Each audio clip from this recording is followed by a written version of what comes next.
Hello, TGIF, everybody. Welcome back to another episode of Minority Reportz podcast and digital series. I am your host, Mona Sheikh. Guys, just heard the devastating news, the absolute devastating news. The amazing Ruth Bader Ginsburg had left us. I am pretty broken up about it. This is not something that I was hoping to hear. First of all, damn you, 2020. If you wanted to take anybody, Ruth Bader Ginsburg is not the person that you should have come for. But it is sad news. But on a very positive note, I have a very special guest who stayed up till 1 o'clock in the morning because he's based in London to come and be on my podcast. I'm very grateful. So I'm not going to get too emotional about the passing of Ruth Bader Ginsburg. But I have an incredible director and filmmaker with me today. He's a fellow Pakistani, so I wanted to bring him on. He has an incredible web series out called Churails, which translates to witches. It's a groundbreaking show. It is feminist. It is in your face. It's fucking mind-bending. It's amazing. I watched the trailer. I watched the trailer like 3 times because I was just like, okay, maybe because I was just so blown away by like the first shot. I was like, I think I need to go back and rewatch the trailer. And he is joining us today. So without further ado, I would like to welcome the wonderful and amazing Asim Abbasi. How are you, my friend? Good. How are you, Mona? Thank you for having me. Oh my God, this is such an honor and a pleasure to have you. My very first question to you is, did it hurt when you fell from heaven? It did, a little bit. Yes, I have been watching your other interviews about Churails and, about, of course, Cake, which is another phenomenal movie you did back in 2018. You did that, right? Yes, that's correct. Yeah. And I was listening to you, and I was just like, this guy is you're like the opposite of me, but we have so many parallels in our lives that it's crazy. You grew up with 4 older sisters. I grew up with 4 older brothers. I'm the baby of the family. You're the baby of the family. You and I both work for Solomon Smith Barney, Citigroup. Oh, I did not know that, Mona. Yes. Really, honed into stand-up comedy 2010. So you started everything 2010. Yeah. So I was reading it and was like, what's going on over here? Wow, that's crazy. Too many parallels over here. But Asim, man, first of all, congratulations, man, for Thank you so much. Being a true artist, sticking to your guns, and really being a true ally, which is really what Pakistani women need right now, which is where we are. I know you probably answered this question like a gajillion times about like what was the concept about Churails and how did it come about. But since my audience are mostly white and non-white people with a handful of desi thrown in, could you please tell us? Yeah, of course. I had been toying with the idea of doing a female-centric show for a very long time. I did not see the women I knew represented on television. I don't know if you are familiar with Pakistani television at all, but we have a very specific, the damsel in distress trope that we regurgitate every time, that even if she is ambitious and driven and standing up for herself, she will eventually need a man to rescue her from whatever situation she is, unable to rescue herself. And I was like, why is that? And I understand why it is. It is because television is driven by ratings, and that makes television channels risk averse. They do not want to take risks. They do not want to tell stories that are different or that can land them in so-called trouble. Of course, it's also heavily regulated. So you cannot be open about a lot of subjects that, as you know, in Pakistan, every other topic is taboo. So I think television channels didn't allow for those kind of content to be made. And then coming out from Cake, I was toying with the idea of what my next film was going to be when ZeeTV, which is the digital brand of ZeeTV, approached me and asked me to pitch a bunch of ideas. And I pitched this one, and they really liked it. And I did a series Bible based on that, and we took it from there. And suddenly I was given this platform to not, to be honest and be as authentic as I wanted to be to the story, and to tell it as bravely and unabashedly as I wanted to. So I think that for me was exciting. I was like, I'm going to go to town with this one. So I'm going to say everything that I've kept inside about the treatment of women, the oppression of women that they go through the complete assumption of the fact that LGBT community does not exist. And all of that stuff that I think television and films, even because there's a censor board sitting there, do not allow us to do. And I had a lot of brave female actors who were like, yes, we have been waiting for this all our lives because we keep doing the same thing on television. So bring it on. And surprisingly, it's been received really well, Mona, which is in Pakistan. I mean, internationally, yes. But in Pakistan, I thought people will be ready to pass fatwas, and it hasn't been that bad. Yes, of course, there is noise, and there is the conservative pocket that will always have something to say. But the fact that it's not more than 20% of our audience says that Pakistan is ready to move and it's ready to embrace alternative content, and it's it's in people's minds that we are still looking for backward content or still looking for stuff that that doesn't rock the boat. I think Pakistanis are ready to rock the boat. I think internationally, but I think it's time. It's time for more strong women who live life on their own terms. 100 million%. Asim, I feel like the Pakistani crowd, Pakistani people, have been ready for this content for a while. They needed a brave soul like you to come along and really kind of dare to cross that boundary, because the government does not reflect the society. I feel like the people who are in positions of power do not really reflect what the Pakistani people really need and really want, right? Because there's a sense of control about using religion as a dominating factor to be like, oh, हमारे मज़हब में तो है, oh, Islam में हम ऐसे नहीं कर सकते. We can't do this. We can't. I'm sure some of my audience members are like, oh my God, did she just bust into another language? I'm like, what the hell just happened? Like, what happened? What did Mona just get possessed? What happened? But I feel like there's this sense of, even what fascinates me, Asim, about this project is the absolute love and passion and support, not the local Pakistanis, the Pakistanis who live in Pakistan, but what always fascinates me is the Pakistanis that are in the UK, that are in the US or in the West, tends to be a little bit more on the conservative side versus the Pakistanis who live in Pakistan. Yes. Like the Pakistanis in Pakistan have moved on. They're like, do something else. Show me something else. We want to move with the times, because everybody's so connected via social media. They see woke things happening in America. We want to be woke too. We want these things too. But then you come to the Pakistanis in the UK and the US, and they're on the conservative side, and you're just like, what the fuck is going on? Yes, I've noticed that too. And especially I've noticed that in particular with my film Cake, I noticed that even though Cake was, compared to Churails, it was a very safe project. I was doing it for cinema. I knew it had to run. I did not want it to not run theatrically in Pakistan. But the focus was on two females. The main protagonist was smoking. I mean, even something as basic as that was not something that you had seen.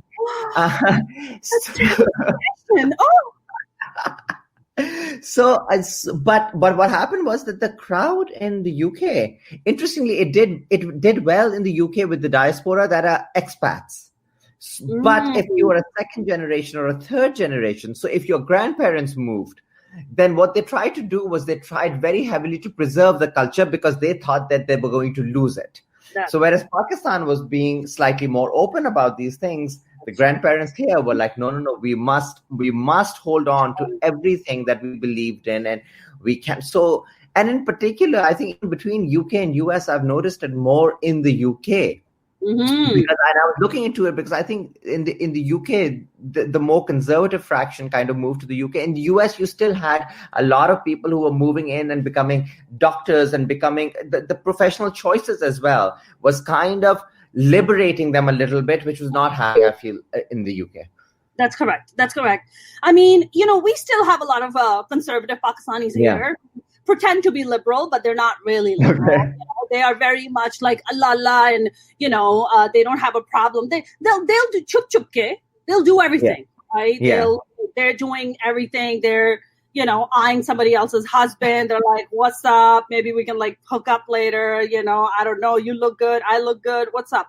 My husband's because he's a fat old fuck that I had to marry from America. It's just like that kind of shit. But I feel like people in Pakistan and the women in Pakistan, like these actresses that have taken such a big chance, do they live in Pakistan? They do. Every single of those actors live in Pakistan. Blows my mind, Asim. Yeah. do they get threats? Do they get no? It's usually the what we call the troll brigade, the pious brigade who sits on the keyboards, passing judgment. So a lot of tweets, Facebook comments here and there, but nothing substantial, because I feel there's so much happening in the country anyway that I think a show they know and we know too. I mean, it's probably a drop in the ocean, a positive drop, but there is so much more that needs to happen. So many more conversations and dialogues need to happen, not just in terms of content, but in terms of legislation, in terms of political changes that need to happen in that country. I mean, even just in the wake of the last 2 weeks, we've seen, a rape case of, of a woman she was driving from, I think Lahore to somewhere or Islamabad to somewhere. And she had 2 kids in the car and she needed help. She ran out of petrol and she got out of the car. It was admittedly probably not the best of roads to be on, but 2 robbers raped her at night time in front of her kids. So when and a horrific incident happened with a 5-year-old. So it's just education necessary to we need to be having classes on consent, on sex education, so much, and it's a long-term game, yes, but it needs to happen. It needs to start now. Did you say sex ed? नहीं हम कैसे करेंगे? We can't do sex ed. करना पड़ेगा अब. नहीं, हमें तो पता ही नहीं कि कौन चीज कहाँ जाती है. हमें तो पता ही नहीं है. वो तो अल्लाह की देन है. वो तो सब अल्लाह की देन है. वो तो हमें, I asked my mom, I was like, Ma, how the fuck are we 5 siblings? Did you live near a train station? Like, couldn't you take a break? Like, what the hell was going on? She's like, Beta, Allah ki deen hai. I'm like, Ma, harkat mein barkat. Okay, calm down. Exactly. Don't come in at me with this naive, innocent stuff, But, Asim, you said this, you made this comment about the girl smoking. And they're like, oh my God, she's smoking on camera. And, it just kind of reminded me that as long as the woman puts something in her mouth that is permitted by the man, it's okay. But as long as she puts something in her mouth that she wants to, it's like, yeah. And and I got a lot of, because these women are they swear at the drop of a hat. They smoke. A few of them drink. Now, the thing is, you are showing the wrong side of feminism, and people misunderstand that by giving them a cigarette, by giving them alcohol, by giving them the ability to curse, I'm not making a comment on feminism. I'm making a comment on their agency. They have the right to choose how they want to treat their bodies, what they take in or what they don't take in. No one else, not a man especially, should be telling them they do not have the right to smoke or do not have the right to drink when they're doing the same thing in that society. So it's even the idea of feminism for the general public, it's just hard to digest, and they latch on to things that are not connected and try to find the connection there and say that this is what he's saying, that vulgarity what leads to is feminism, whereas that's not what I'm saying. I'm saying it's agency that leads to feminism. That is correct. Why, Asim, do you think in Pakistan? So I grew up in Karachi. I moved when I was 15 to New York. And I remember even among my own brothers who are raised here, like myself, and I remember at 15, I used to be like, I am a feminist. I remember at 15, and my brothers would be like, aa gayi badi feminist, nikal yahan se, And now, because God has an excellent sense of humor, they all have daughters, all of them. All of them, okay? Now I make phone calls and I'm like, how's that feminism working out for you?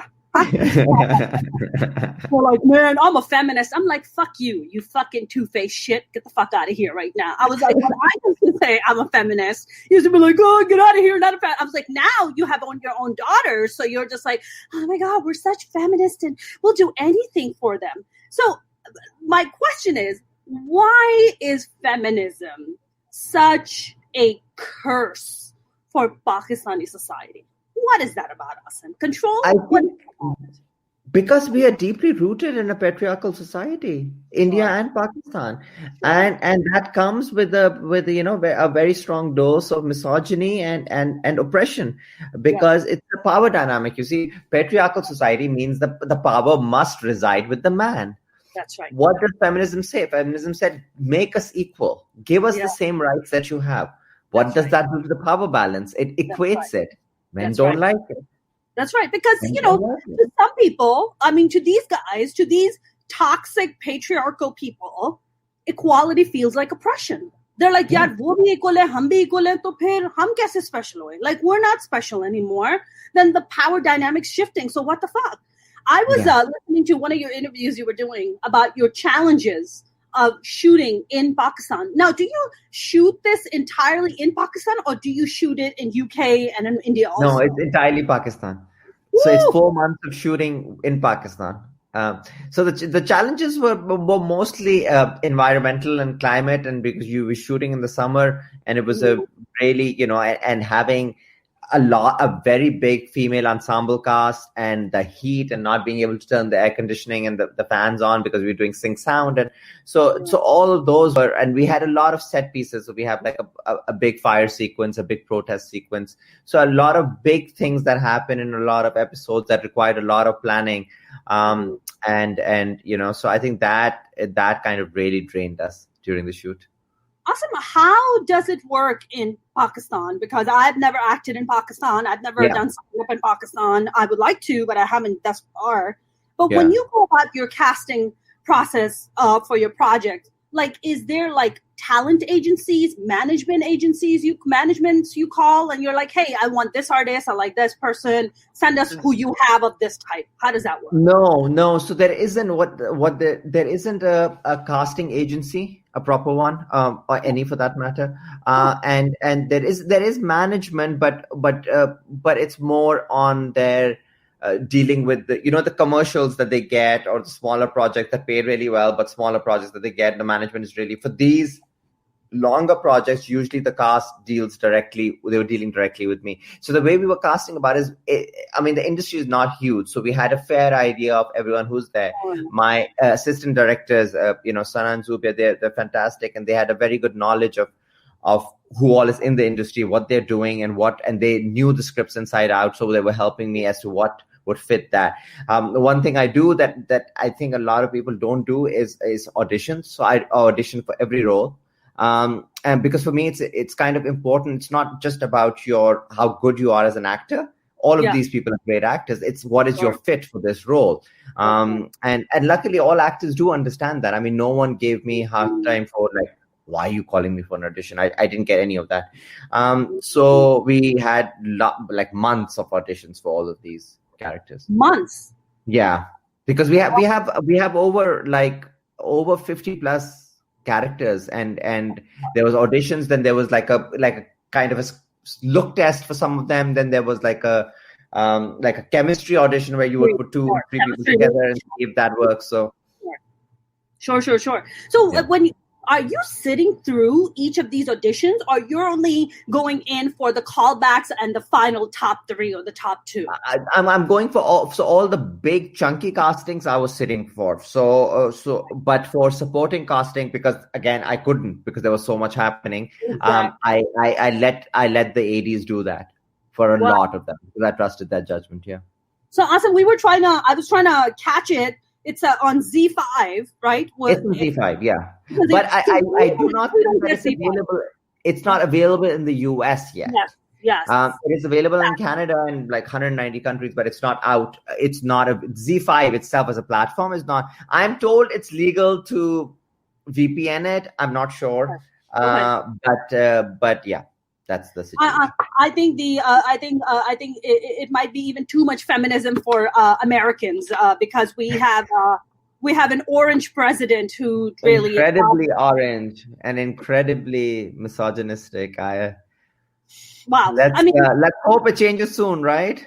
He might as well be, right? He might as well be a Pakistani man, Asim. He might as well be. Like if Trump was born in another life at some point, he would easily just blend in with Pakistani people, although Pakistanis are not orange, so that would be a little difficult. We're not orange, we are brown. We are not orange. We don't do that. So Asim, now you are so what season are you on right now with the web series? So it was the first season. So it was, and it was written to be pretty self-contained because I really did not think that it was going to get the reception. I knew people would talk about it, but I did not know that it would start this dialogue, this conversation. There's a lot of positive and negative that's come out of it. But I think the negative has been really good as well because it's led to conversations. Sure. So, I've been criticized by a lot of Pakistani feminists as well. And I think those have been good criticism because they've been so vested in it. And they have finally gotten a show that they can, get into and analyze and critique. So I think those conversations have also been really useful. A lot of podcasts that have come out with like female collectives, feminist collectives sitting down and having conversations about it, which is healthy. And it's a kind of stuff that Pakistan doesn't tend to engage in, especially with content, because the content doesn't allow you to do it. And even with the conservatives, I think it's been good to challenge it. When the trailer came out, the immediate reaction was, are they insulting the religion? Are they using the burqa, niqab in a negative way? Which is not the case in the show. So I think once they're seeing the show, I think they're kind of realizing that there are, they're opening themselves up as well, I think, to different kind of narratives. So I think it's overall been very overwhelming. And I think it's gotten a lot of traction for ZeeTV because I do think they're interested in a second season, though I need a break and need to do something else because it took 2 years of my life, complete full dedication, 2 years. Wow. Yeah. Wow. Because I was writing it, we did not have a writer's room. We had script consultants, but I was doing the actual writing. So I wrote all 10 of those episodes. So I think it became that the writing was a draining process, and then shooting it in the summer was even more draining. So I think I need a break. Listen, man, I have written a couple of scripts, and wow, hats off to writers. Like, it's not as easy as it looks, right, Mona? I mean, honestly, Asim, like as a stand-up comic, I write all the time. I've been doing stand-up for about 12 years now, right? I mean, I write so much. I have books and books of all this content I write. You write it, you go on stage, you workshop it, you're like, that works, that doesn't work, scrap it, But I feel like the kind of writing you're talking about, like web series and film or television, I mean, the amount of concentration and isolation that you're talking about, you really have to be a very special person to be, because I was crawling the walls. I was like, I am gonna kill someone. I need a break. Yeah, it does have that. I was like, I need a freaking break. Do you, is this project going to be, I don't know, is this going to be dubbed in English at some point and try to like send it out to foreign markets?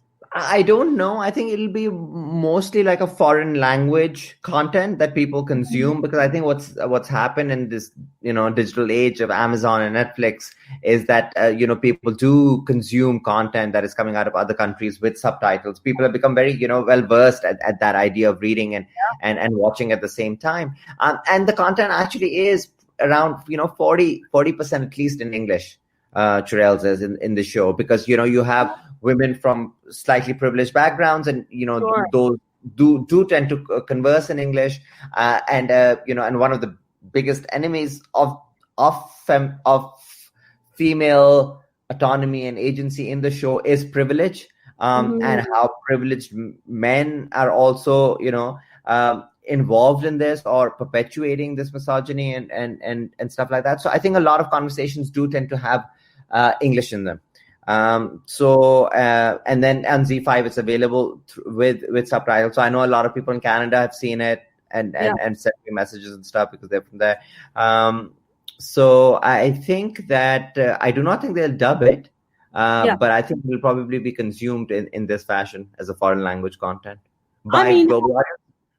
Because I think the themes are very global. I don't think that they are, we can talk as much about how this is a show coming out of Pakistan, and it is, representative of that culture and the subcontinent as well. But at the same time, this much better than me that that misogyny and oppression exists everywhere in first world countries as much. You might, in Pakistan, you might get a really crowded bus and a woman will be standing and a man will touch her up because it's crowded. Maybe the bus is not that crowded. Maybe it's fancier in the US. But what are the chances a woman is alone at midnight and a drunk man is not going to flash her? So, it's just... Forget about just a drunk man flashing you. As a one of the handful of female desi comedians among a sea of white men, going out, performing in comedy clubs. Sometimes you go do shows 11 o'clock at night in some dingy fucking place. Yeah, absolutely. I mean, I have been harassed by very famous comedians, like very famous male comics, where you're just like, are you fucking kidding me right now? Like, I would never think. One person I have been very openly talking about because I don't give a fuck anymore is Russell Peters, who is huge. You know who? Massive comic. Everybody's like, oh my God, Russell's amazing. Russell is a fucking predator. He has been a predator towards me, towards other female comedians. And this is just commonplace. But in America, comics like him get to hide behind the race, right? They're just like, but we're a minority. I would never. It's just like, no, but a fucking predator is a predator. I don't give a shit if you're a majority or a minority. It doesn't matter. You're a freaking predator. But I 100% agree with you. Misogyny, feminism, you're talking about toxic patriarchy. This is a massive, massive problem. I had a guest on yesterday on my podcast. Her name is Dina Waba. She's an Egyptian research, scientist and political scientist, and based in Berlin, but she's from Cairo. And she was telling me about these Egyptian female influencers that are currently in prison because they simply danced on the TikTok. They simply danced on their Facebook page, and now they're in jail. You're like, what fucking century are we in right now? Yeah. These kind of stories, honestly, Asim, when they come out, for somebody like myself, who was born in Pakistan and raised here, it's fucking embarrassing. Because you know what? Because the non-Desi people turn and look at me, they're like, is this true? Did you experience this? Would something bad happen to you if you go to Pakistan? And I'm like, I don't know if something bad will happen to me. I really don't. I've had content that I've literally got emails from Homeland Security telling me that they banned my content in Saudi Arabia. They banned my content in Pakistan. They banned my content in... They're just like, we cannot have this because your content was too controversial for them. I mean, there's also that. And you're just like, wow, when does this all change? Asim, do you feel the conversation that your web series has caused, it is going to have more of an impact on the conversations, of course, the younger generation, but do you think it will be more of an impact happening on the generation going forward, or the current older or the middle-aged generation? It's difficult to tell, Mona. I'm surprised at how many of the mother category is enjoying this show. I'm very surprised. I thought that would be the more conservative, the 40 plus. 50, 40 plus, 40 to 60. So, that category who've already, women tend to get married early in Pakistan. So, you already had kids so that age bracket. And I'm like, interesting. There's this subtle latent feminism inside you that has been suppressed. And you willingly suppressed it because it happened at a time where you didn't think anything else was an option. You only believed that you had to suppress it and move on and be subservient to your husband. So I think that kind of them watching it and it's like, these women catching bad men. It's like exciting them and making them happy. And will it make a difference, Mona? It's one show, as much as I want it to be more than that. I think we need lots of Churails, and we need lots of Monas, and we need lots more of everything that we do happening. We to magnify our voices and our reach to people for it to start having an impact. Even a small thing as just a representation of LGBT, like showing a lesbian couple that I do in the show and showing a trans character that is played by a trans actor, just went miles because the people said we finally feel seen, and it finally acknowledges that we exist in Pakistan. And so I think, but a lot more of that needs to happen on a regular basis for it to, start making an impact. I agree. Asim, I feel like you might be, I agree with you about having more projects and, more Asims in the world and more Monas in the world and more Churails in the world. 100% agree. But I feel like you might be underestimating the impact of your work and what you're doing just with one show. How many other people will be inspired? How many other artists will be inspired? I hope so. I hope so. It will. I think what it does do is it starts a chain effect where other filmmakers at least will be like, okay, we need to be bold. We need to be telling stories that if one person has done it and he survived it, maybe we should be doing it too. Right, 100%. Asim, you talked about how you solely sat down and wrote 10 episodes, which is unheard of, by the way. That's can happen in America. They'd be like, "What? No, we get it right." I've had a couple of conversations with international digital platforms after that, and they fell off their chairs. They were like, "Well, what do you mean? You didn't have a writer's room?" I was like, "No, I did not have a writer's room." That's wild. Are you planning on having a writer's room for the second season? Yes. Yeah. What if there is a second season? My ideal.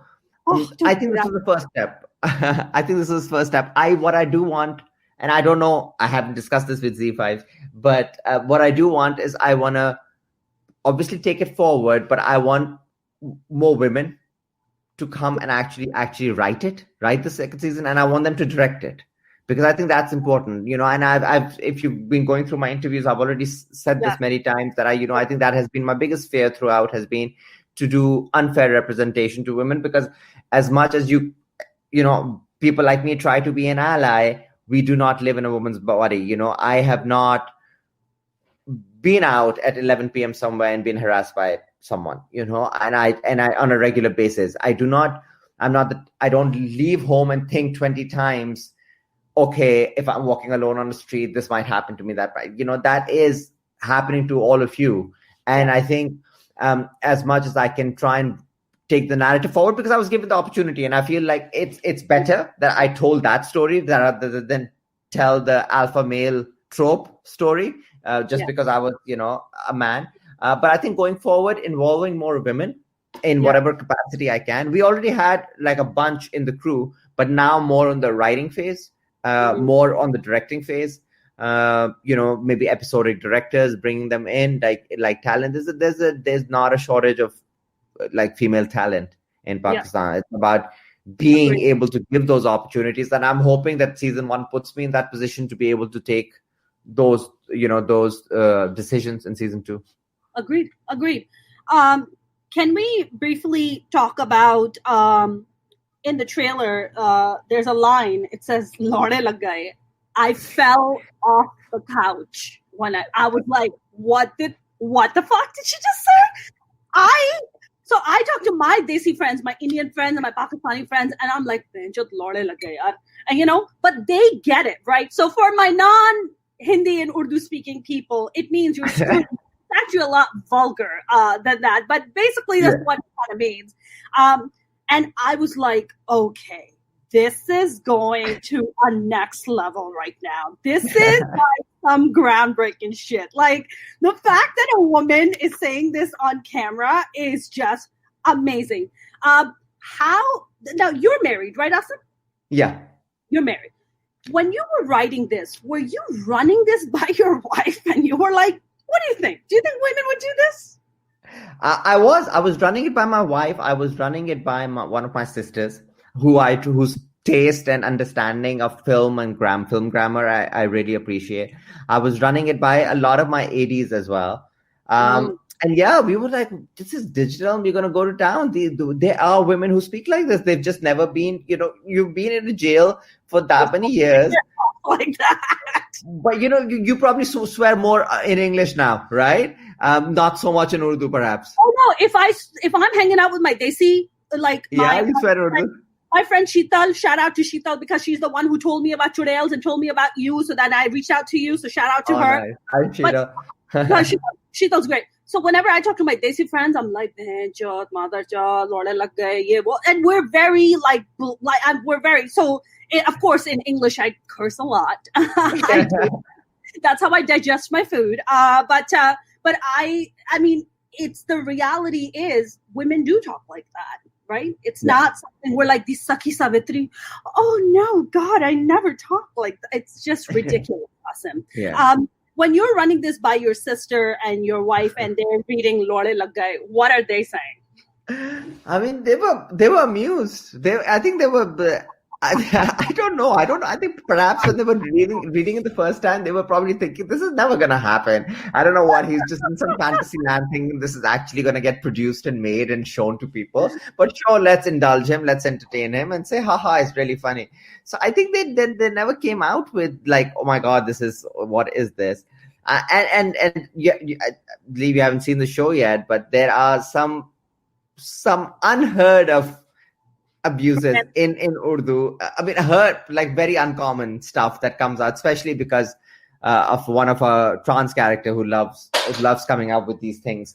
But it's So, but it's good because there was no barrier on language, so we could really push that boundary. Again, I don't think that it is. It's done for the sake of it. I think it's the characters. So you'll never hear the privileged ones, saying those street abuses, whereas the ones that are from the street are saying, so they have a very different vernacular. They have different abusive language that they use, that they turn to depending on this socioeconomic environment. I think everyone doesn't swear. The policeman has a very specific way of swearing, so he swears in it as well. So I think it was staying true to what these characters were, even with the abuses.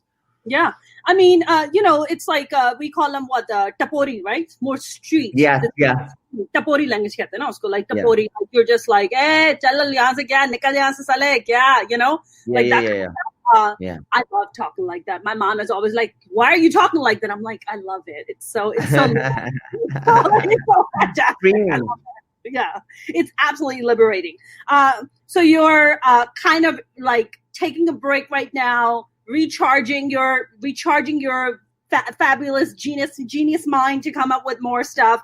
Do you have other projects that are in the works too now, or? I'm starting to write again. Develop a couple more things that I've been toying with for a while. Let's see. I think digital for me is the space that I'm going to stick around in for a while. The more I see that it allows me the options to tell the stories I want to tell and tell them the way I want to tell. Secondly, I think cinema, I do not know what the future of cinema is, like globally. Indie films are getting more and more like a Netflix, Amazon release.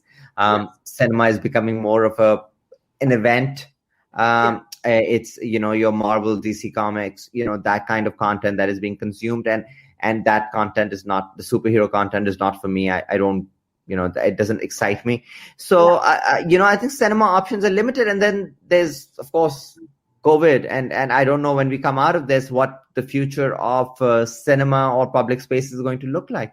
And I think digital is where most people will be consuming their content for the foreseeable future. So I think digital is what I'm going to stay focused on. I'm doing writing a couple of shows, and then of course future might see a season 2 Churails. So let's see.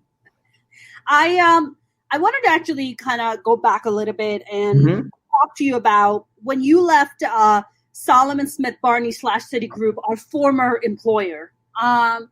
What was that thing for you? Was that this kind of an itch you always had to kind of write and create content and be a filmmaker? I mean, what was that thing where you were like, you know what? This is my time. Fuck it, I'm leaving. I'm gonna do this. What was that thing for you? Well, I think it was a build-up over the years. I think, again, I don't know about you, but where I came from, you didn't go and make films. You didn't go and study cinema, and you didn't become a stand-up comedian. I mean, who the fuck does that? Exactly. Yeah. So you do the right what you think is the right thing, which is you study economics, and you get a job as an investment banker, and you say yes, and then you do it for a decade. You're getting paid well, so that's always a plus in your early 20s. And you're like, oh, I haven't seen this much amount of cash, and I can go party every night, and but I think after a while of earning that much money, you realize that, okay, why is there still a dark hole inside me, and why am I still feeling unfulfilled? Look, I have so much money, and I can get a mortgage, but I'm unhappy and sad, and I don't want to keep doing this. So I think that thing, the emptiness of the soul, really got to me. I found it. Professionally, I found it deeply satisfying, and I had a thoroughly good time when I was there, and I made lots of friends who are still my friends. But I feel it just needed. I think I've also always had a morbid fascination with death, and I've always felt like the idea of legacy and leaving something behind, and feeling that, and so creating content was kind of my way of leaving something behind. Why are you giving me that look? I think you might be a stand-up comedian, Asim. Is that the requirement? Fascination with death? That's what we do all day. My stand-up comic friends and I, when we get together, the first conversation is, look, hey man, if you were gonna kill yourself, how would you kill yourself? Like, what would be that like process? Oh, I'd probably take pills. Really? No, I'd probably just take a shotgun to the mouth. Really? No, that's too messy. Like, these are just common conversations that stand-up comics have. But I think, comedy comes from a very tragic core. Yes.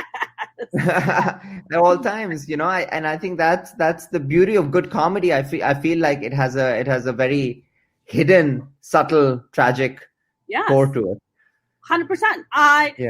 Speaking of darkness and fucked up shit, like you said that of course you and I come from a conservative country, a conservative culture, doesn't really encourage going into the arts. There aren't very many outlets for you to go and get educated, go to a film school or go to like an acting school. Like, that's just not a thing. In my case, while I was doing Solomon Smith Barney and Citigroup, I was also taking acting classes in the evening, right? Because that was going to be my first love. And I remember when I had just turned 18, my 4 older brothers lived here, and my parents always lived in Pakistan, and I lived here. And I remember coming out as an artist to my brothers and being like, yo, I really don't want to go to college. Like, I just want to be a performer. Like, I want to do stage acting, And my brothers gave me an ultimatum. They're like, either you're going to go to school and become a physical therapist. I don't know why the fuck they were obsessed with that. I think because they have bad backs or something. And they were like, or they were like, you're going to go back to Pakistan and mom's going to marry you off to someone. So take your pick. And those were my 2 options, Asim. Those are the 2 options that I had to choose from. So one night I got into a massive fight with my family. I packed my shit and I moved to New York City. That's what I did. Oh, wow. Okay. Family was where? Family was in Jersey City. Okay.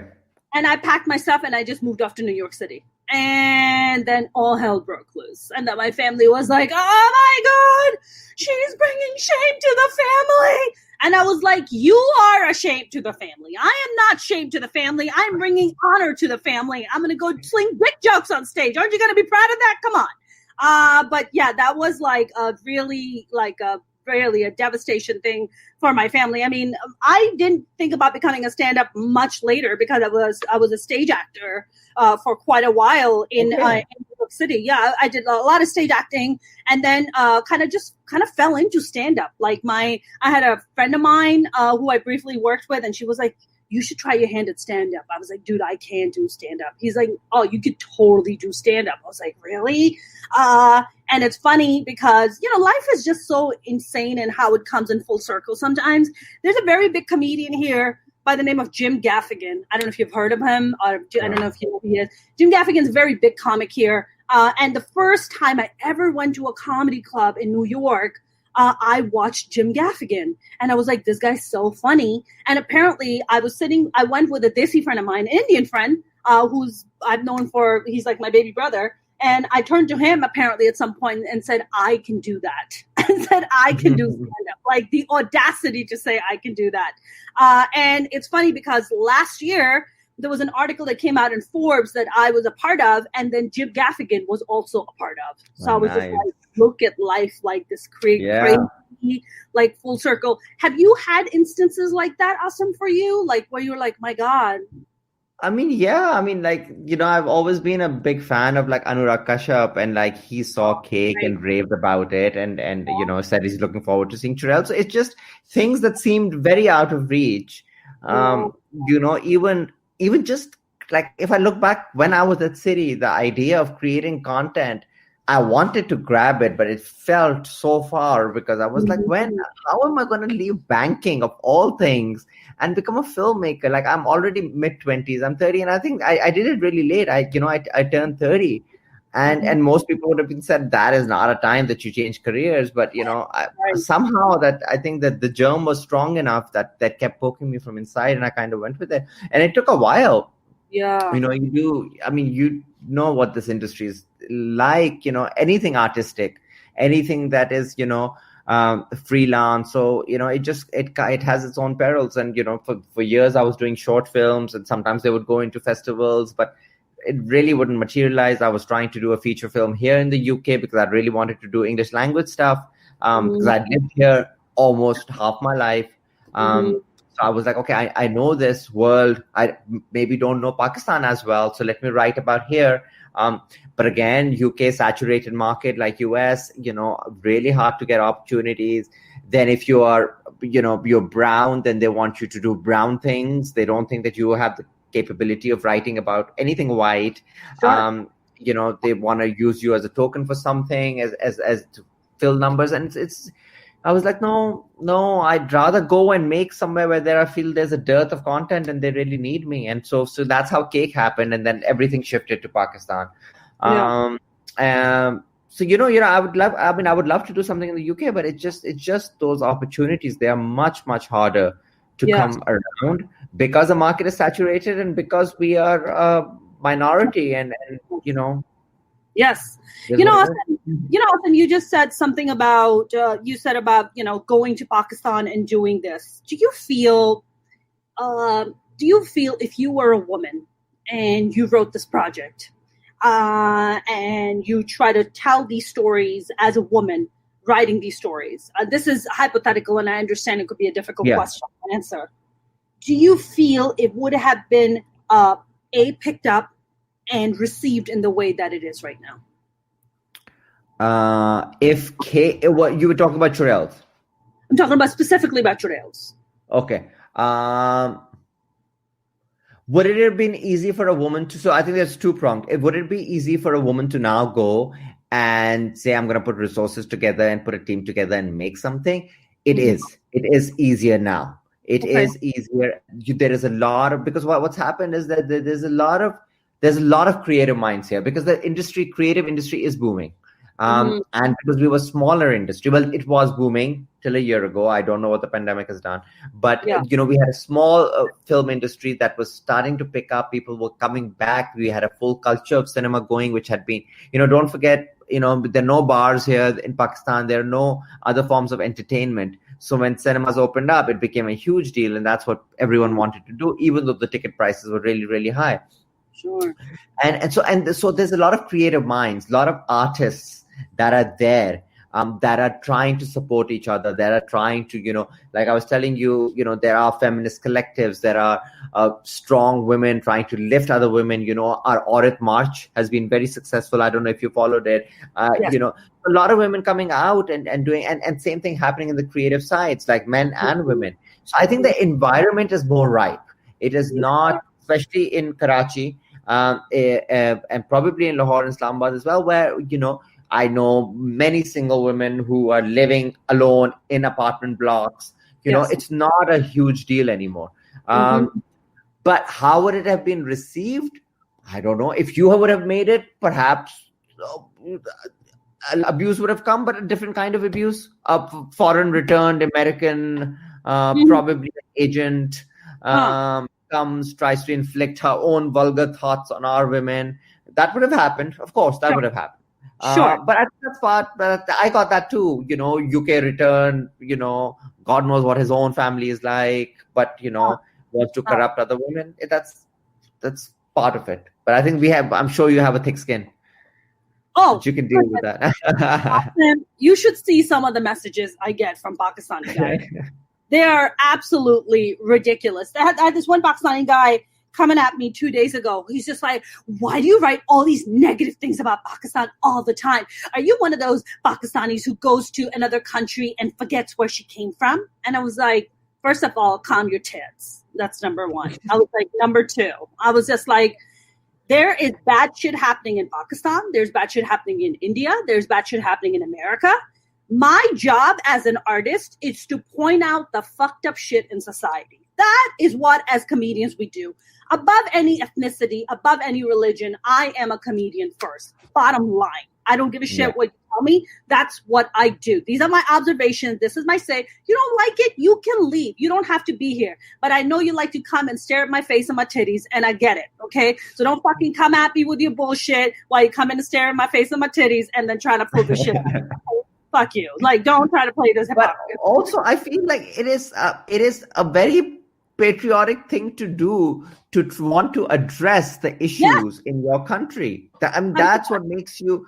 Nationalism and being supportive of your country does not mean blind faith in every negative thing that is happening in your country. It means, hey, I love you, and that's why I want to change you, and I want you to become everything that in my mind that I think you are capable of. And I think that's what we are trying to do, and I think there's nothing wrong with that.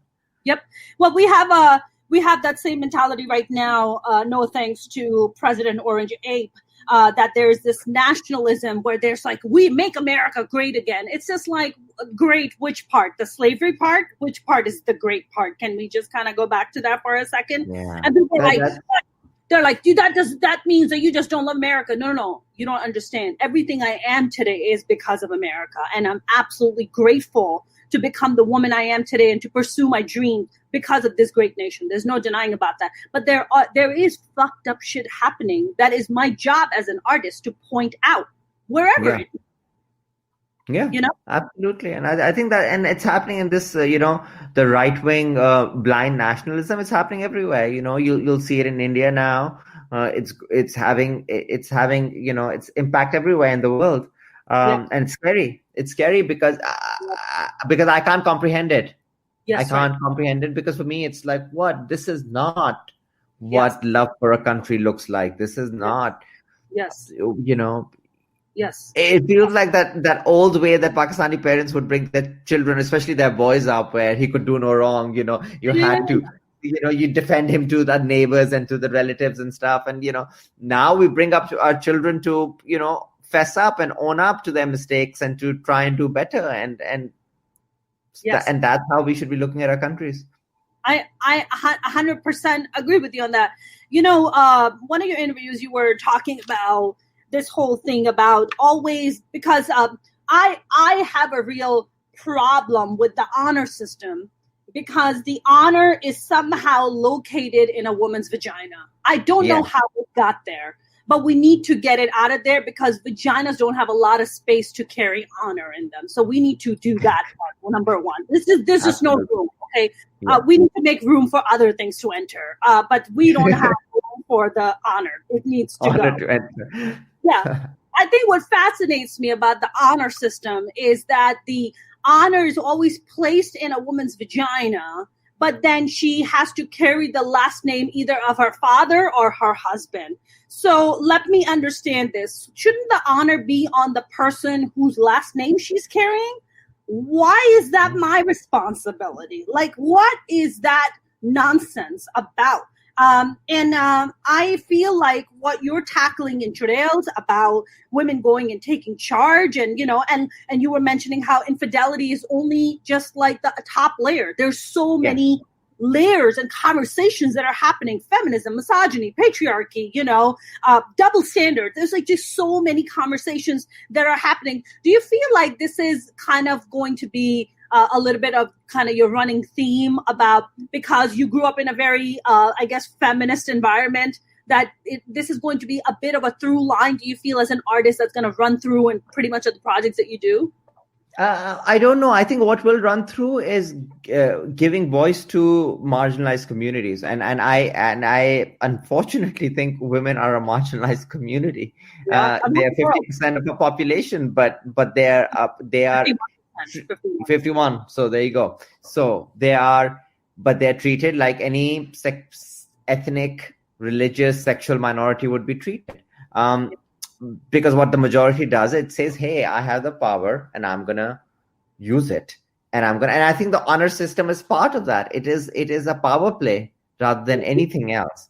The honor has been put there to give you guys the burden of carrying it. So you would drown in it and say that if my entire identity is around this honor, protecting the honor of the house, protecting the honor of the husband or the father or the nation, then I'm never going to think for myself and achieve anything for myself. I'm just going to be achieving it all for you guys.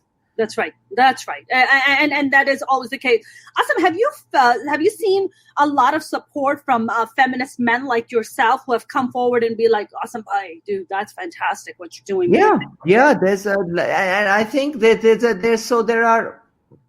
I think who have really gotten praise are the supporting. So we have 3 supporting male characters in the show who are very supportive of their women. And they take a back seat. They let them take charge. They let them lead. And there's a dialogue in the show which is like, "Hum mard the, tabhi aurat ke liye rukavat nahi banna chahte the." So we were men. We were not gonna be the resistance for women. I think that's what more and more men need to do. And I think a lot of men are connecting with those audience members, are connecting with those 3 actors and those 3 characters. And I think that's a really positive thing for men to be able to look up to these 3 characters and aspire to be like them or to support their women like them. When you pitch this to Z, is this something like you made a trip to India and to go and pitch it, or was this all via Zoom and stuff? So it was all online. I had finished Cake and I had just come back here to the UK, and they said, and this is like pre-pandemic and stuff, but what happened was that they said, hey, we had a couple of phone conversations. They said, pitch us some ideas, and this was one of them. So that all happened via email. I did later go to Dubai to meet the team and have a couple of conversations, but that was after the commissioning had happened and the process had already begun.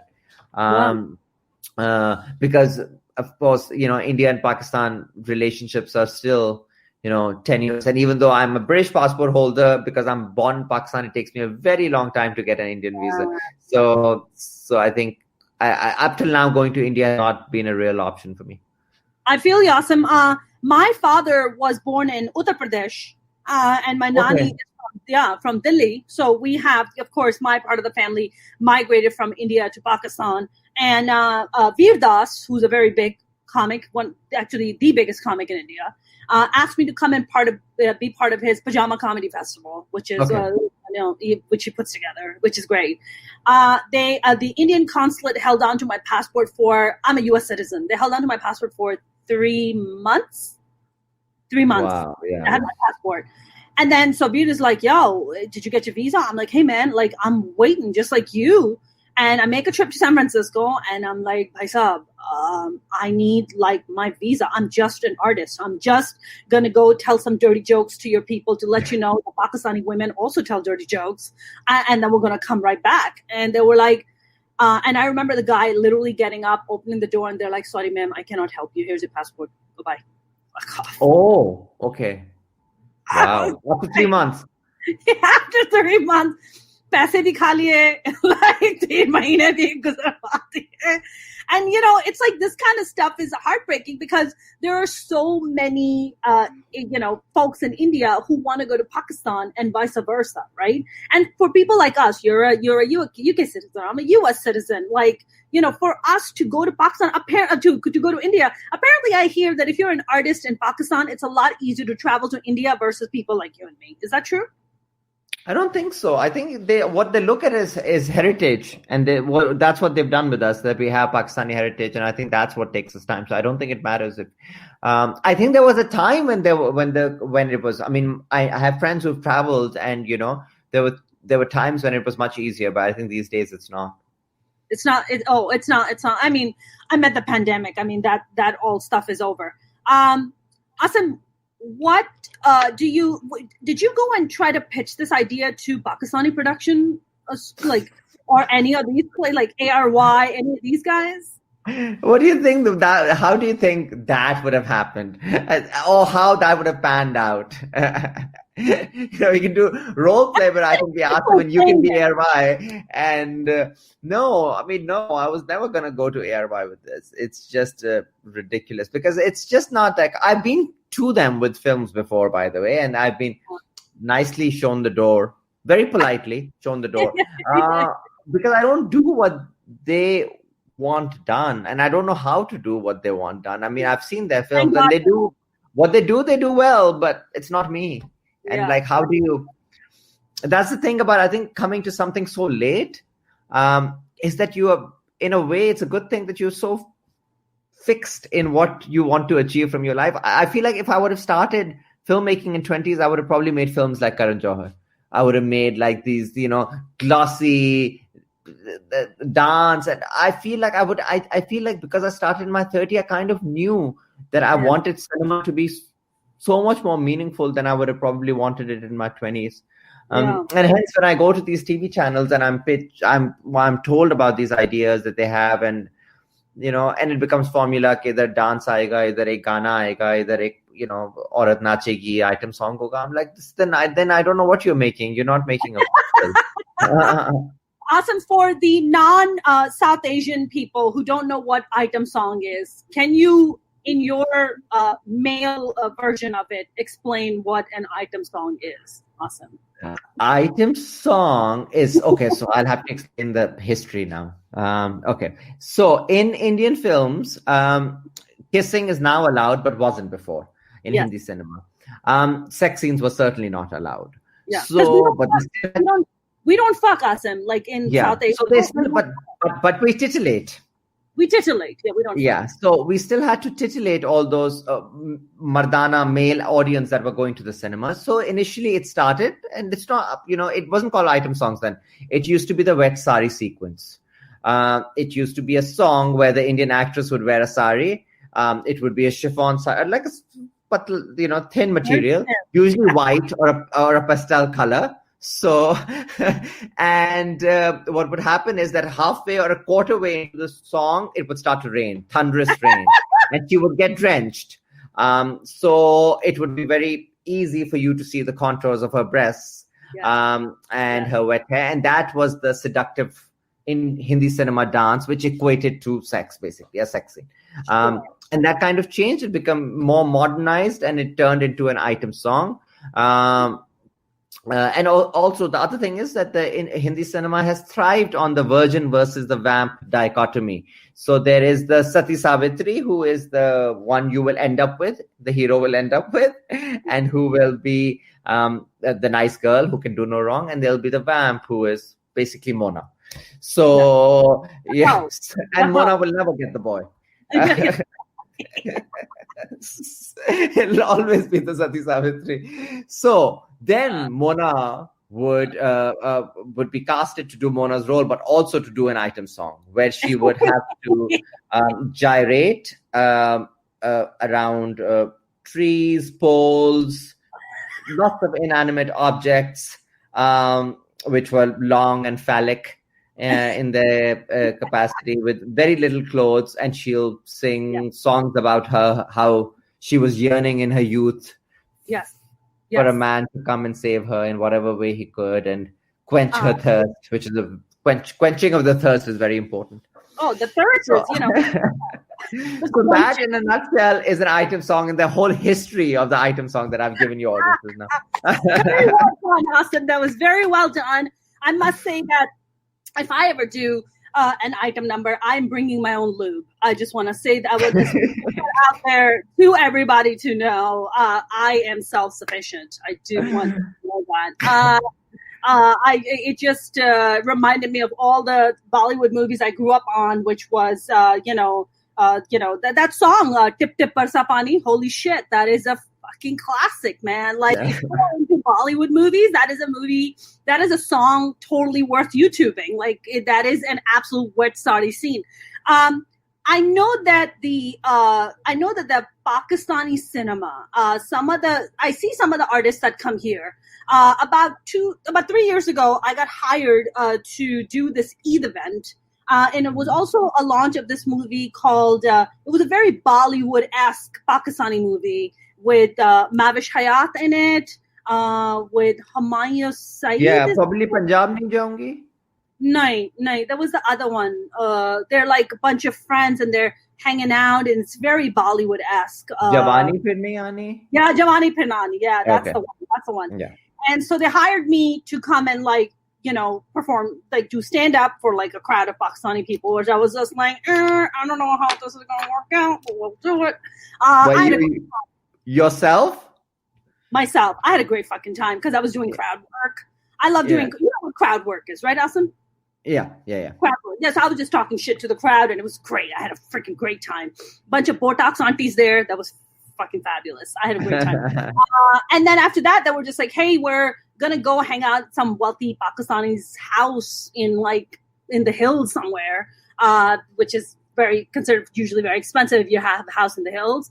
And we remember going to this house and they have like these chefs flown in from Pakistan, like cooking meals at like 1 o'clock in the morning. And we're like, what the fuck is going on right now? So there's like all these like famous actors like Humayun Saeed and Mavish Hayat, and there's the Sheikh guy. You know the Sheikh family? Is it Javed Sheikh? The one with the jizz chin. You know what I'm talking about? I think it's Javed Sheikh. The one that has cleavage, in his chin. Yeah, he's an older gentleman now. Yeah, he looks like he has cleavage on his chin. Yeah. He's great. He was there. He was so sweet. He was so lovely.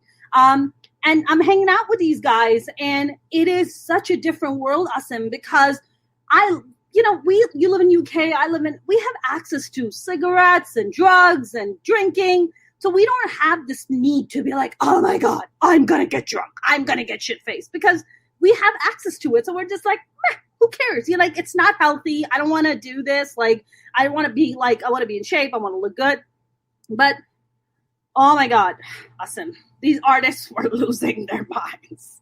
They were drinking and smoking and losing their goddamn minds. And I was just like, right, that's it, isn't it? Because you don't have readily available access to it. You have access to everything in Pakistan, to be honest.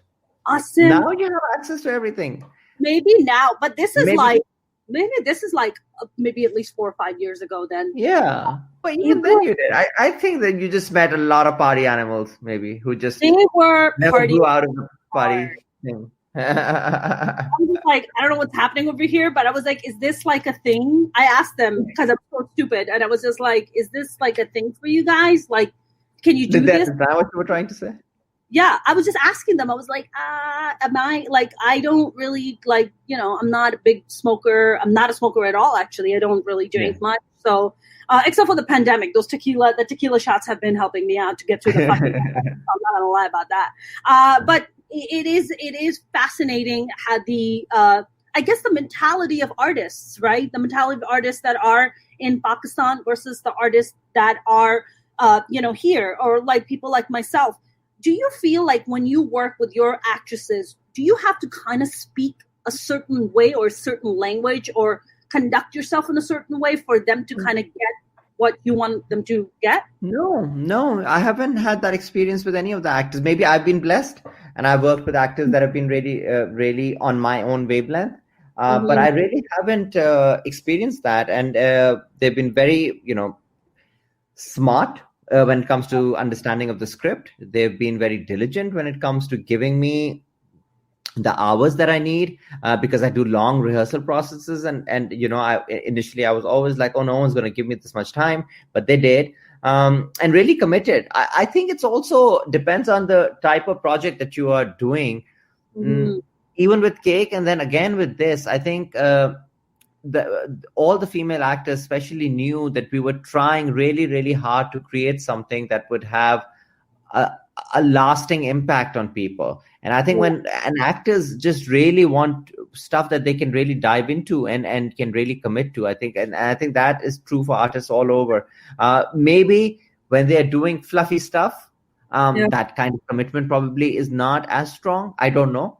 But with my stuff, I've been very, very lucky to work with some of the best actors in Pakistan, and they've been really good.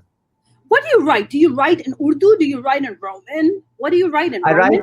I write in English. So with the way it happens is my actions are always in English. My dialogue tends to be in Roman.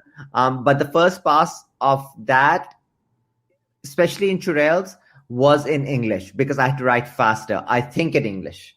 So I was even doing the dialogues in English because I wanted to complete the first draft of all the episodes and then go back to them and make them the dialogue more authentic to each individual character, and then introduce the Urdu and all of that stuff. So I think that was phase 2 for me.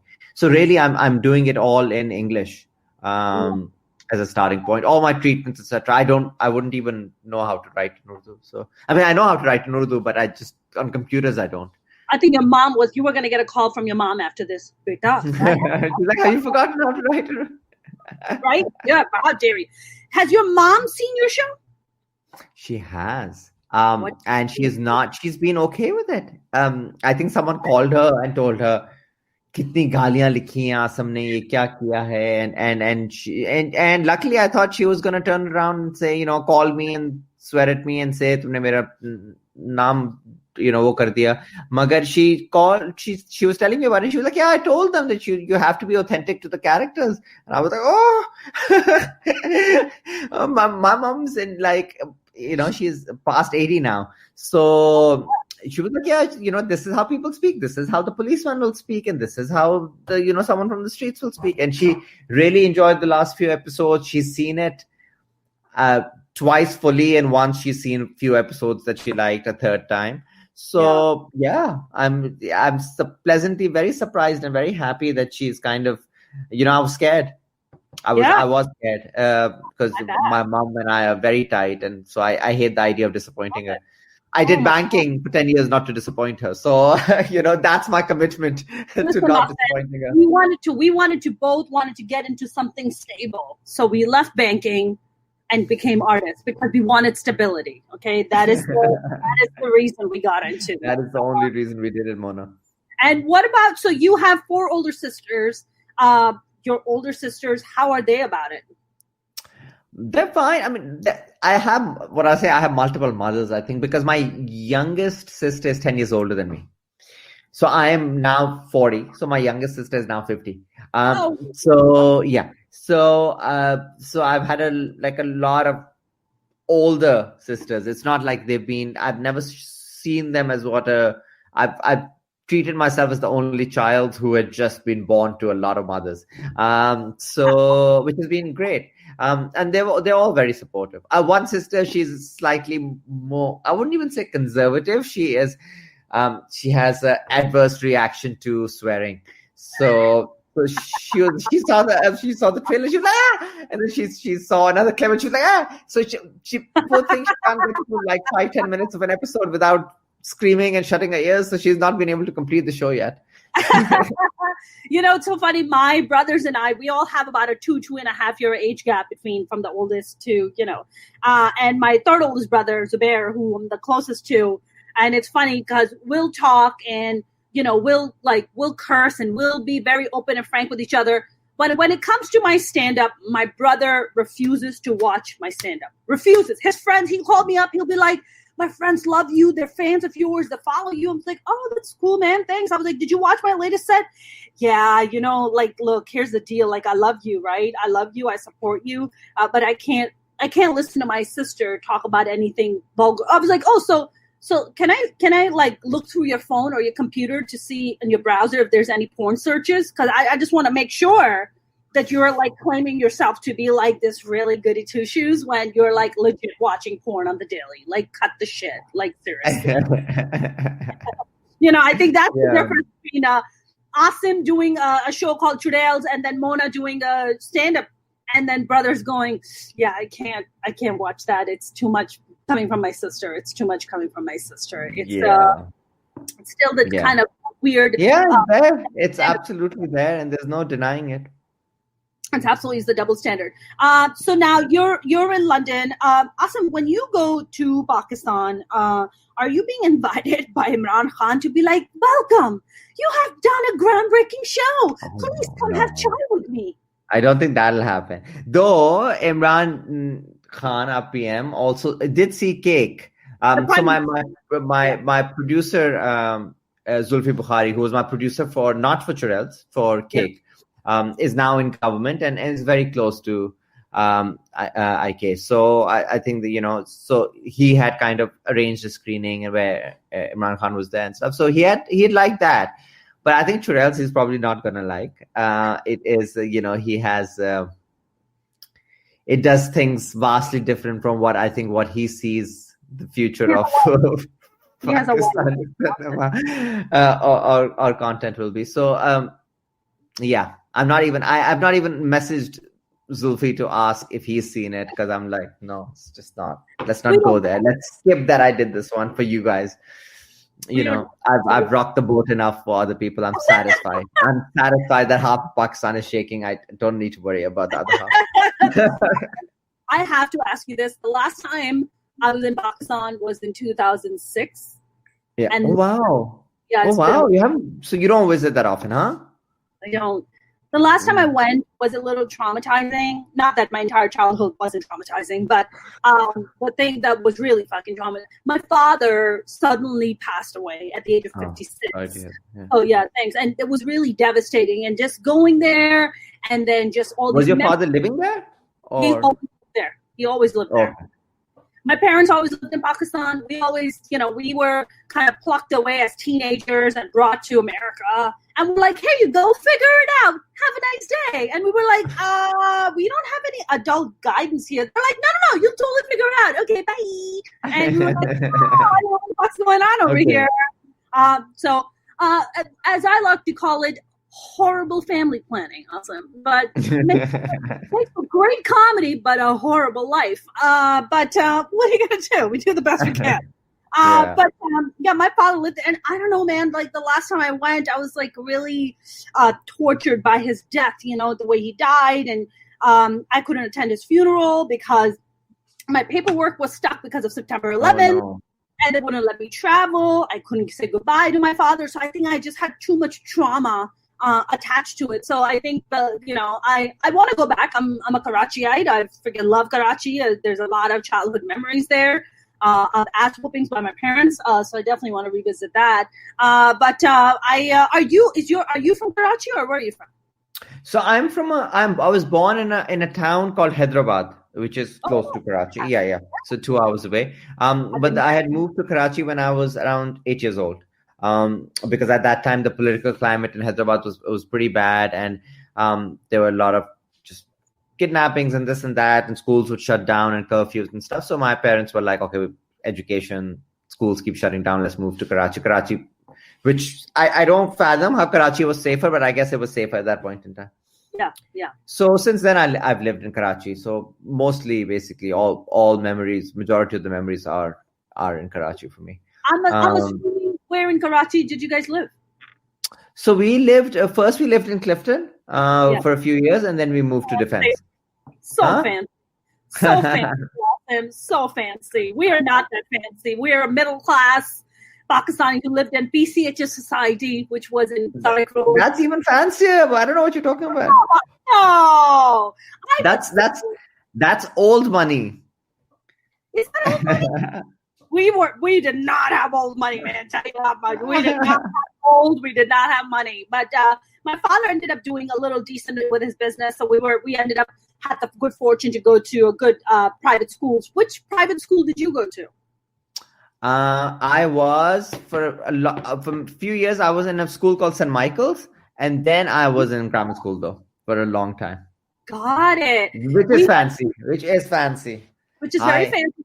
I will not deny my privilege. Listen, man, you got to speak the truth. We went to St. Peter's High School. It sounds familiar though. It's in Clifton. It's in yeah.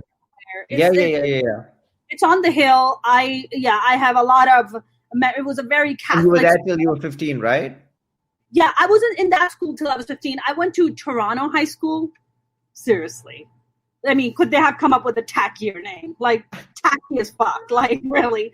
Hi, we're a name of a city, and we're just going to be like a high school. And it's like, that's like a name of a city in like Canada, so that's weird. But yeah, I went to Toronto High School and had a lot of really cool memories. One of the greatest signs, and we're going to start wrapping up. Yeah.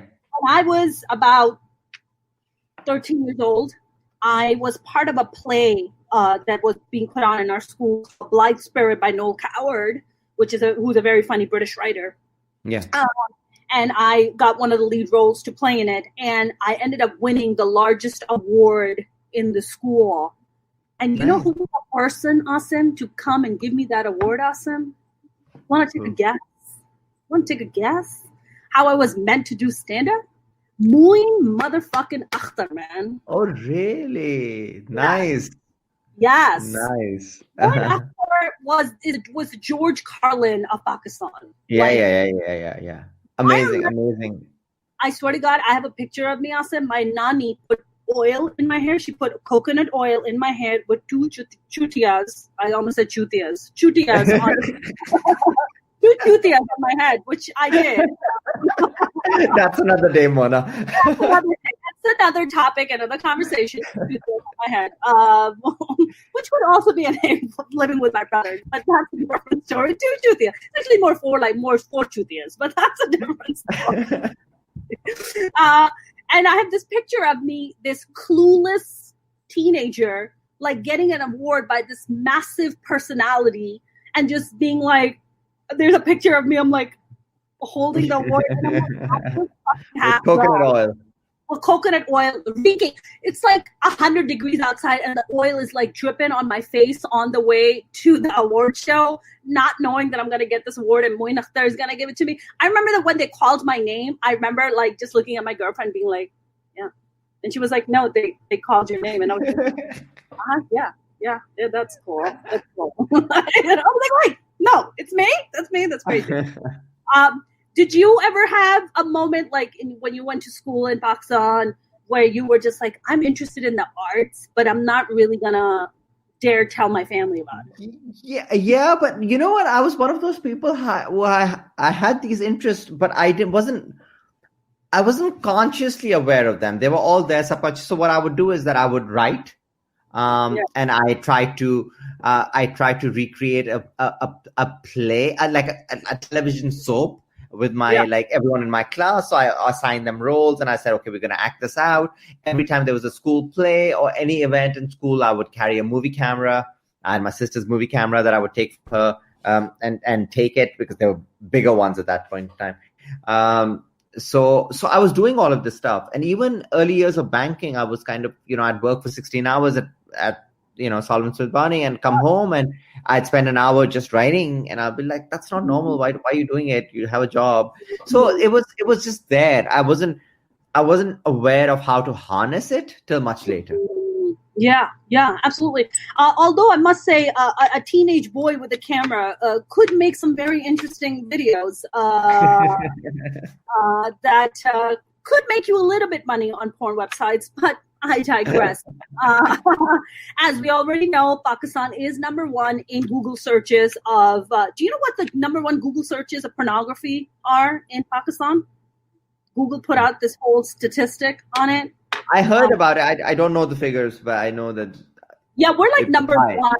We're number one in like donkey sex is very big with us. Wow. Yeah, horse sex is pretty big. Rape is another very big one. It's pretty crazy. It's pretty nuts. But I'm glad that donkey sex is there to keep it consistent. So I'm happy about that part. It's sad. It's sad, Mona. But it's sad, man. You open up the. I think people need to open their minds and hearts up, and governments need to do the same, and anyone with power needs to do the same. And I think it's only by that, that communication and that education that I think we're going to try and move away from the donkeys and the horses. Yeah, I hope so. Well, sex ed is a very big deal, and not shaming people, right? Not shaming girls, not shaming guys. It's like a natural thing, just like you eat, you drink water, you go to sleep. That is just a natural process of life. There's nothing weird. It's like we're not fucking weirdos for wanting sex. Like, that's not a weird thing. Or for having periods that you cannot even control. I mean, even till this day, I know many who would not mention it at home and who would just pretend. I mean, all of that stuff needs to come with education. When men are taught, boys are taught that saying period is okay. It's not a bad word. It doesn't, that's when you change. So when we normalize it, when the men and the boys start normalizing it, women are freer to live their lives. Yep, 100%. I mean, just the shame, right? Asim, you brought this one point about education. Education is a very interesting thing. I meet these educated Pakistanis here. There are doctors and surgeons, and they're very educated. But we have a term for them in Pakistan. They call them padhe likhe jahil, educated ignorance, really, is what it really translates to. And the educated ignorance is quite fascinating to me, because these are the people who are just like, oh, we have, PhDs and MBAs and whatever. But when it comes to their views on women, whether it be their own wives, daughters, super narrow. So I think there's even a bigger conversation than education, which is this ignorance, this kind of toxic, fucked up patriarchal thing of this need to constantly control women's bodies, women's sexuality, what they can say, what they can't say, what's right, what's acceptable, what's not acceptable. I think those conversations are absolutely happening thanks to the Asim Abbasis of the world, who have come up with a beautiful project called Churails, which I cannot wait to see. Asim, is there any way that I can send you, I could pay you, in some good American food or chocolates, and then I can get a link to a Dropbox where I can watch I'm gonna try and figure it out for you and email you. I would love that. Thank you so much. I am so excited to watch the show. I don't think there's anything on television in America right now that excites me nearly as much as your project excites me. Thank you so much. I hope you enjoy it when you get a chance to see it. I am so excited. Asim, where can we follow you? You can follow me on Insta. I'm not very good with my socials, but it's A_Abbasi on Instagram. So I think I try, every time there's a project, I try and make myself more visible. So I'm visible these days. And on Twitter, if you search my name, it should come up. Awesome. You have a production company called Indus Talkies, right? Yes. Yeah, it's my UK production company. Yeah. And is there a Twitter handle for that too, or no? There isn't. Okay. We do it by project basis. So so my Twitter handle is Illicitous Product, which is my another UK company. So I think you can search me through that, but it's a personal account. Got it. Asim, this has been such a great conversation. Thank you. Thank you. I did not, you said it was going to be an hour and a half. I was like, what is Mona saying? My stuff lasts 15-20 minutes. I was like, there's no way she will get me to speak for an hour and a half. And I'm just looking at the clock. It's been exactly an hour and a half. You did well. Thank you. I try, Asim. I try. That's what I do. I talk for a living. That's what I do. I love to talk. So, no, Asim, this was so great, man. So honored. Yeah, thank you so much for having me. Thank you so much. Stay safe out there. Thank you. I will. Thank you. You too. Bye-bye. Bye-bye. That was the absolutely phenomenal Asim Abbasi. I hope you guys had a good time, because I definitely did. And I hope you get to follow him. I hope you follow me as usual. Okay, things are just beginning to fall apart now. You guys have a great weekend. If you haven't followed me on YouTube, please do. I have awesome podcasts and digital series on there, exclusive stand-up comedy that you're not going to catch anywhere else. So I highly recommend going to my YouTube channel, under Mona Sheikh Comedian. You can find all this exclusive content there. Until next week, I have some fantastic guests lined up for next week. Guys, have a great weekend. Thank you so very much for tuning in. Shout out to my friend Shito for recommending this to me. I love you guys. Stay safe. Have a good night.